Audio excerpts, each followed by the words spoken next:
Can you imagine having to go through the stresses of buying a home, going under contract, and finally getting the keys to your property, only to move in and find out there's a massive black mold issue, flooding issue, air conditioning, plumbing, whatever you want to imagine with your worst nightmare that pops up after you move in? You're not sure what to do, you're not sure who to sue, and you don't know how you got yourself in this position. Hello everybody, my name is Javier Vidana, and this is my home buying horror story series where I talk about the horror stories that you can potentially face as a home buyer to help you prepare, or maybe you're in it right now to help you kind of look out for. I want to thank you guys for recommending this topic, and of course, if you have a topic you want me to talk about in the future, maybe you have a friend or family member that went through something scary, feel free to leave a comment below and we'll make sure to consider it for the next episode. So let's get to it. In researching this topic, I found this YouTuber, I think Kyla, I'm sorry if I mispronounced your name. She made a series about her actual home buying journey and how, unfortunately, she bought a house and what I described in the beginning of the video happened. Turns out there was huge mold issues and flooding issues. Go through it, and long story short, this flooding went through the entire house. This is when we discovered that the water is not just the kitchen, it comes in through everywhere, and it ruined the carpet that we just installed. It went into our master bedroom. The real disappointing thing about this video is everything was done by the books. She received the proper disclosures, she received the proper inspections, yet she was still set up to fail. The reason this happened is because even though the contract and your state laws have these measures of protection, it still doesn't protect you from people not being completely honest. So before we get to her specific example and finding out what we can do in that situation, let's go over some basic necessities that you need to definitely have in mind. After we talk about these basic ones, we're gonna go into a little more specific things that really help you prevent this from happening to you.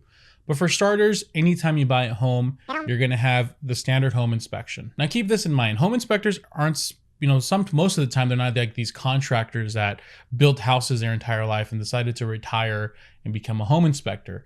Most states have these independent in the licensing procedures that these guys have to go through to become home inspectors. And the best way for me to describe them is they're generalist. They know the general gist of most of everything, and essentially their job is to go and quote unquote inspect the property for you. The other thing you should be getting as a home buyer during the escrow process is the disclosure statement. Here in Arizona, we call it the seller property disclosure statement, or SPUDS. Your state might call it something differently. In essence, it's like 5 to 10 pages of nothing but questions that the seller is obligated to answer truthfully. And you really want to make sure to look through this through a fine toothpick. Is that how the saying goes?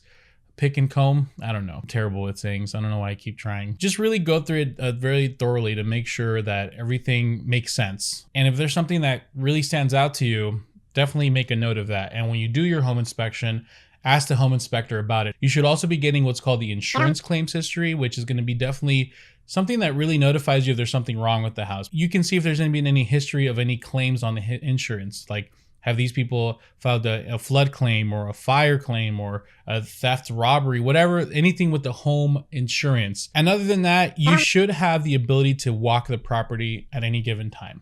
I think most states allow you, as long as you give some notice to the seller that you're walking through. Make sure to really take advantage of this. Not only a lot of people just look at it initially when they're buying the house.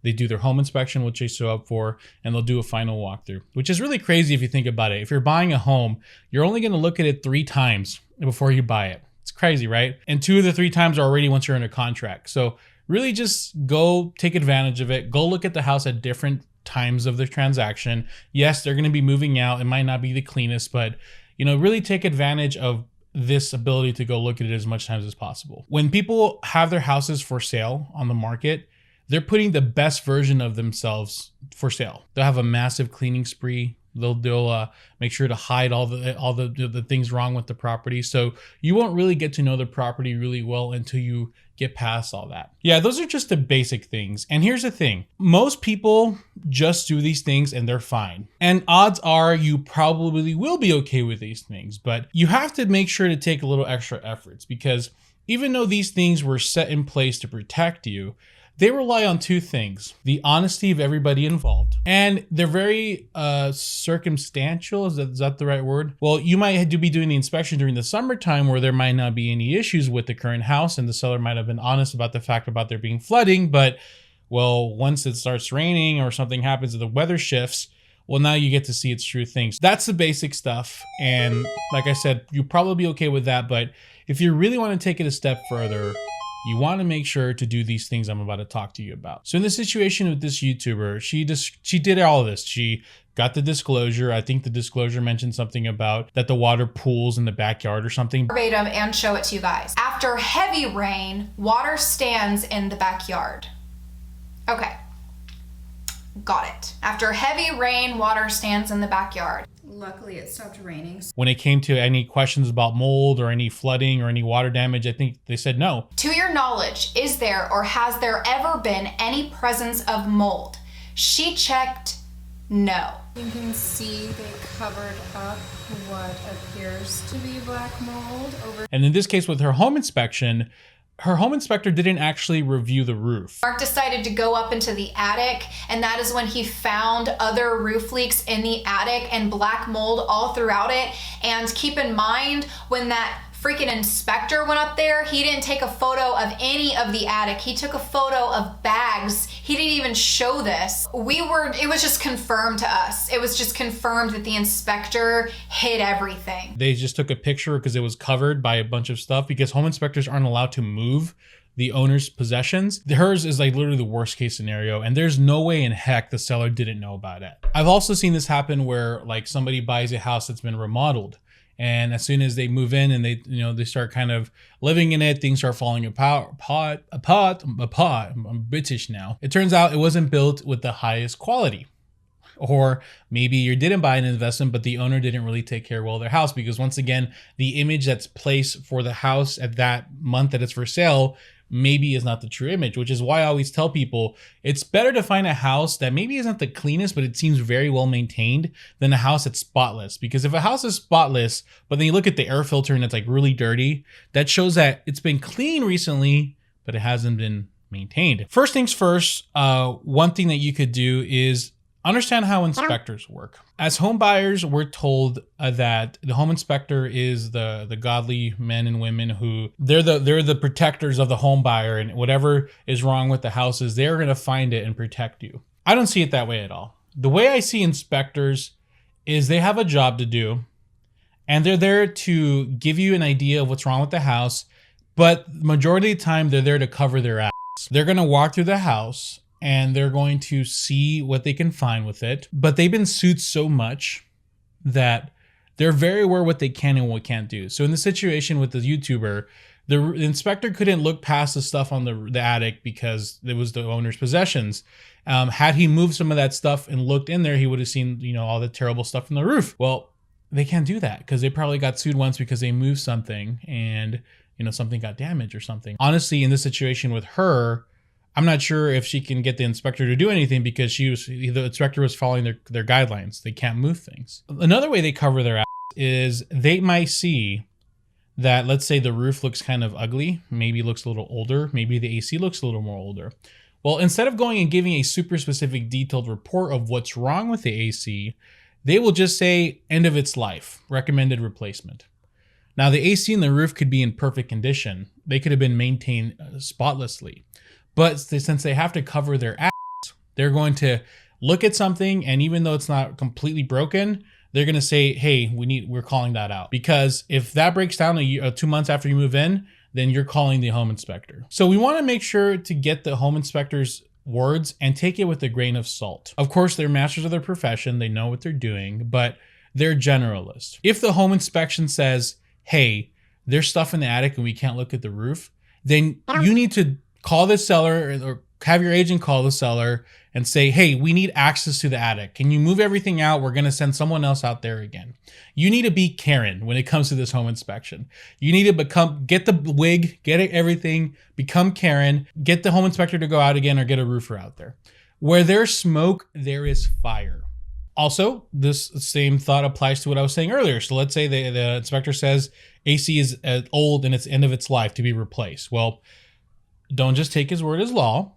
hire an AC person who probably will be quoting you in UAC because that's what they do. Unfortunately, you kind of win and lose with the home buyer, because if you hire an inspector, they're going to be so trying to protect their ass, they're not going to give you the whole picture. And then contractors are going to go try to make some money, right? So it's hard to do, but it's possible. You can find a small business who is a professional, whatever that is, and they can give you an honest inspection. And it might help you to know this ahead of time. So maybe looking for that person now would be helpful. You want to make sure to double check the inspector's work, which is terrible. I know as home buyers, you have so much on your plate already. So my second advice for you is don't just rely on the home inspector and what the seller's telling you. You know, the seller's going to give you the disclosure statement, which is going to say a lot of things. And the same rules apply for the inspection. If there's smoke, there's fire.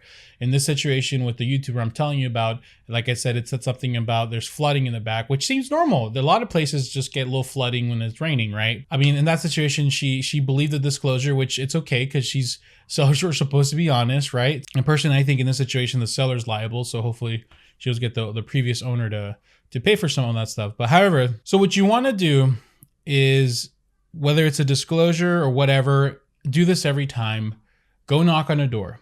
Go talk to the neighbor. Because tell you what, growing up, if there was something going on in the neighborhood, you can bet your sweet butt that my mom had some coffee and just going out the window and just like, oh, wonder what's going on over there.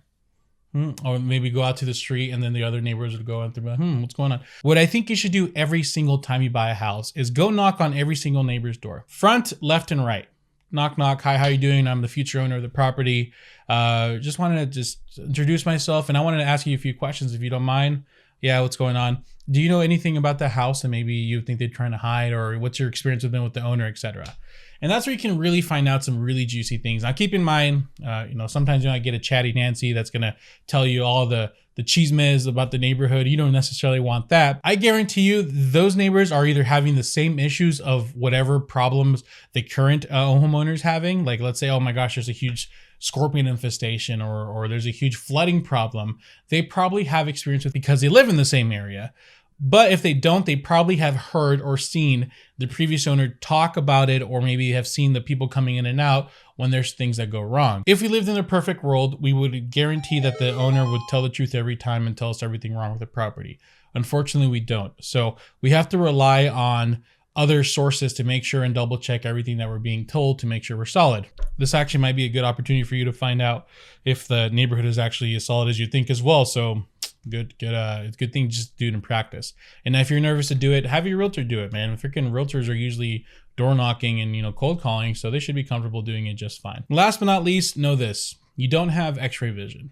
Okay, you can't tear apart carpet, you can't tear apart walls when you're doing the home inspection. I know it sucks, but it's the truth. I had a recent client of mine who moved here from another state. We're buying in a great area, great house, everything worked out. But during the inspection and every time we walked through it, one of those rooms smelled a lot like dog pee. We couldn't verify if it was dog pee or not because, we can't tear apart the carpet. The other rooms didn't smell as bad. And at first you think, well, maybe it's just because there's like an animal in there now or the bed or something. Nope. As soon as he moved in, he pulled the carpet apart. The entire top floor was filled with a lot of pee. Luckily, he had the funds to prepare it. He got it replaced. It's part of the deal, right? There are just certain things you're going to have to just be prepared for. And if you're not prepared for them during the inspection, then really make sure it's the right house for you. Because once again, where there's smoke, there's fire. If you smell dog pee in a room, assume the whole house carpet needs to be replaced. If you see a little water damage there, assume that the whole house has water damage, so get somebody to verify and check it. A lot of times, especially realtors, they'll see a little drip on it's just probably a pre-existing thing. Well, even if it is, get it checked out. But no, there are things simply out of your control. If there is an old leak in the walls that the homeowner might have not even known anything about, you move in and you find it later, it's not the owner's fault. They didn't know about it. They only can disclose what they knew. Right? And this is a terrible situation. Hopefully it hasn't gone too crazy. This is why I'm such a big proponent of not moving in and being left with no money. Because if there's a situation like that pops up, let's say, the hot water heater burst on you a month after you're moving in, the AC breaks, whatever, you have, as a homeowner, stuff like this pops up and you have to be prepared to deal with it. Now with the situation with this YouTuber, clearly this owner was lying to her. And if you find yourself in a situation similar where you're moving in and you think the homeowner is lying, I mean, here's what you could do.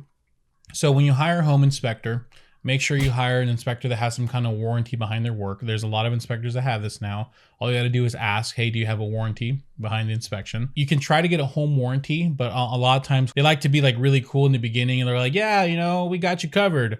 But then as soon as something breaks, they want the like receipts of everything. So you can have that as another layer of protection. Another layer of protection is to have extra savings just in case something pops up. Don't buy a house be left with no money. Try to have a separate savings account just for emergencies that might pop up with your home. But the fourth and final one, honestly, that I can give you, and it's the best one, a layer of security, if you will, is your gut. Trust your gut. If you're walking and it smells weird in there and they're not letting you look through the walls or you can't find anything there, then don't move forward with it. I know this market's hard and sometimes we're in a rush and we have to push ourselves in a situation, but I mean, that's why they have month-to-month leases. That's why there's hotels out there. There's storage units. There's ways around it where you don't have to rush it. Trust your gut. If something seems off, something smells weird, something does that, and you're not financially ready to take care of whatever the worst might be. So for example, my client who smelled the pee, he was financially ready to replace a carpet. He could do it. So for him, yes, it was an inconvenience, but he was prepared. With you, if you're not prepared for the worst case scenario of whatever that smell or that stain is, then reconsider everything. That's what the home inspection is for. Yeah, and really just make sure, like, every state has different problems. Like Arizona has big problems with termites. Maybe somewhere other part of the country you got problems with like land and flooding, all kinds of stuff, right? So most of these states will have inspectors for that specific kind of thing. So if you're in Arizona, get a termite inspection. If you're in a certain part of town, get a flood inspection, or really just make sure you assume the worst when doing the inspection, and you'll get the extra inspections. You'll go ask the neighbor, you'll follow up on leads. You have to become Batman when you're looking through these freaking houses, man. You have to really go through everything with what did I say, with the fine toothpick? I don't even remember what the saying is, to make sure you don't put yourself in similar situations. And the most important part is to make sure you have an extra bedroom for your realtor, because sometimes your realtor might be getting kicked out of his house because maybe he's been playing too much video games and his wife can't support that no more. So please just try to have an extra bedroom for your realtor, just because you never know what might happen.